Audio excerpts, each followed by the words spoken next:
ஆன்மீக அன்பர்களுக்கு மலேசியா வாசியோகம் அமைப்பின் சார்பாக நல்லாசிகளை தெரிவித்துக் கொள்கிறோம். வாசியோகம் என்கின்ற பெயரிலே பல தவறான புரிந்துணர்வுகள் அங்கே உலவிக் கொண்டிருக்கிறது. வாசியோகம் அப்படின்னு சொன்னா மூச்சை நல்லா இழுங்க, மூச்சை ரொம்ப நேரம் அடக்கி வைங்க, மூச்சை வெளியில விடுங்க அப்படின்னு சொல்றதும், அல்லது நாய் மாதிரி குறைங்க, இல்லைன்னா கழுதை மாதிரி கத்தணும், மூச்சை வேகமா இழுத்து இழுத்து விடுங்க, இந்த மாதிரி சொல்வதன் மூலம் இது எல்லாம் வாசியோகம் அல்ல. வாசியோகம் என்பது முறையாக அந்த சுவாசத்தை உள்ளே நிறுத்துவது, உள் சுவாசம் செய்வது. பொதுவாகவே இந்த வாசியோகம் அப்படின்னு சொன்னா அகத்தியர் என்ன சொல்றாருன்னா, நீங்க அனுபவித்ததை மக்களுக்கு நேரடியாக காட்டி அதன் பிறகு நீங்க வாசியோகத்தை சொல்லிக் கொடுங்க அப்படின்றாங்க. வேகாக்கால் சாகாத்தலை போகா புனர் விரைந்து கேளாய் விடுத்து அதனை உரைப்பவனே ஆசானாகும். ஒருவனுடைய ஆசான் என்றால் இந்த சராசரி மனித வாழ்க்கையில் இருந்து இந்த வாசியோகத்தின் மூலமாக வாசியை நிறுத்தி காட்ட வேண்டும். உடம்புல மயிர்கால் வழியாக மாய்கின்ற வாயுவை உயிர்ப்பின்றி உள்ளே பதின்னு அவ்வை சொல்லுவாங்க. வாயு வழக்கம் அறிந்து செறிந்து அடங்கில் ஆயுள் பெருக்கம் உண்டாகும் அப்படின்னு அவ்வை சொல்லுவாங்க. அப்ப வாயு வழக்கம் அறிந்து செறிந்து அடங்க வேண்டும், உடம்புல வாசி தங்க வேண்டும். வாசி என்றால் உயிர்ப்பு காற்று என்கின்ற பிராணன் உடம்பிலே அதிகமாக நிறுத்த வேண்டும், அவ செய்து காட்ட வேண்டும் மக்கள் முன்னாடி. இந்த பாருங்க, இது சராசரி உடம்பு, இந்த சராசரி உடம்பை விட இவ்வளவு கூடுதலாக வாசியை நிறுத்தணும் அப்படிங்கறது நிரூபணமாக செய்து காட்ட வேண்டும்.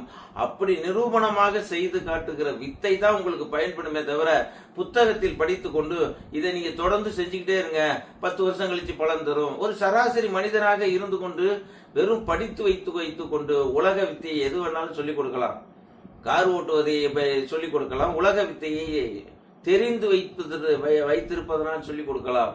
இந்த வித்தையை அனுபவபூர்வமாக உள் உணர்ந்து அவர்கள் உடம்பிலே காட்டினால் மட்டும்தான் அவர்கள் சொல்லிக் கொடுப்பதை நீங்கள் கேட்க வேண்டுமே தவிர சராசரி மனிதனுக்கும் அவர்களுக்கும் எந்த வித்தியாசம் இல்லாதவர்கள் யாரும் சொல்லிக் கொடுக்க கூடாதுன்னு அகத்தியர் காலத்திலே சொல்வார். விடுத்து அதனை உரைப்பவனே ஆசானாகும். விடுத்து என்றால் தன் உடம்பில் இருந்து அதை காட்டி, இந்த பாருங்க வாசி நிற்கிறது என்பதை காட்டி அதை சொல்லிக் கொடுத்தால்தான் அது உண்மையான வித்தையாக இருக்கும்.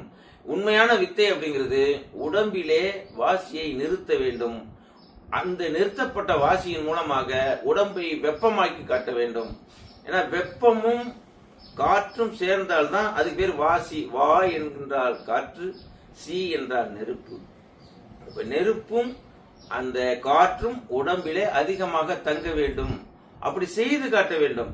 வெறுமனே நீங்க நுரையீரலுக்கு பயிற்சியை கொடுப்பதன் மூலமாக பல பேர் என்ன ஆகுறாங்க அப்படின்னா, மூச்சை ரொம்ப நேரமா அப்படியே கும்பகம் பண்ணுங்க, நுரையீரலை நிறுத்தி அது CO2 என்று சொல்லக்கூடிய கார்பன் டை ஆக்சைடு ரத்தத்துல அதிகமாகி அவர்கள் இயல்பா இருக்கிற மனிதனை விட நோயாளியாக மாறுகிறார்கள். பல பேருடைய வித்தையினால இந்த நுரையீரலுக்கு பயிற்சி கொடுக்கிற நுரையீரல் என்லார்ஜ் ஆகி அவர்களுடைய ரத்தத்துல அதிகப்படியாக கார்பன் டை ஆக்சைடு தங்குவதற்கு ஏதுவாக உடம்பை கெடுத்துக் கொள்கிறார்கள். வாசியோகத்தின் பேரால் உடம்பை கெடுத்துக் கொள்பவர்கள் உலகத்தில் அதிகமாக இருக்கிறார்கள். ஒரு யோக சாதனை செய்தவராக இருந்தால் அவர் உடம்பிலே காட்ட வேண்டும், வாசியை நிறுத்தி காட்ட வேண்டும், உடம்பிலே வெப்பத்தை கூடுதலாக்கி காட்ட வேண்டும். ஏன்னா உடம்புல வெப்பத்தை கூடுதலாக்கி காட்டுறதுன்னா உடம்புல வாசி இருந்தால் மட்டும்தான் வாசி எரிஞ்சு அது வெப்பமாக மாறும்.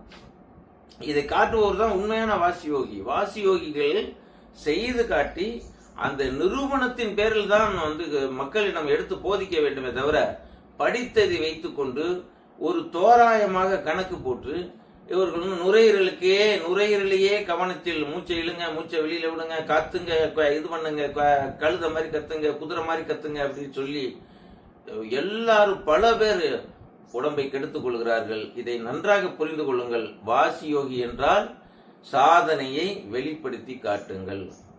வாசியோகி என்றால் அது வாயு வழக்கம் அறிந்து செறிந்து அடங்குதல் என்னன்னு உங்களுக்கு முதல்ல தெரிஞ்சுக்கணும். உடம்புல வாசி செறிந்து அடங்க வேண்டும்.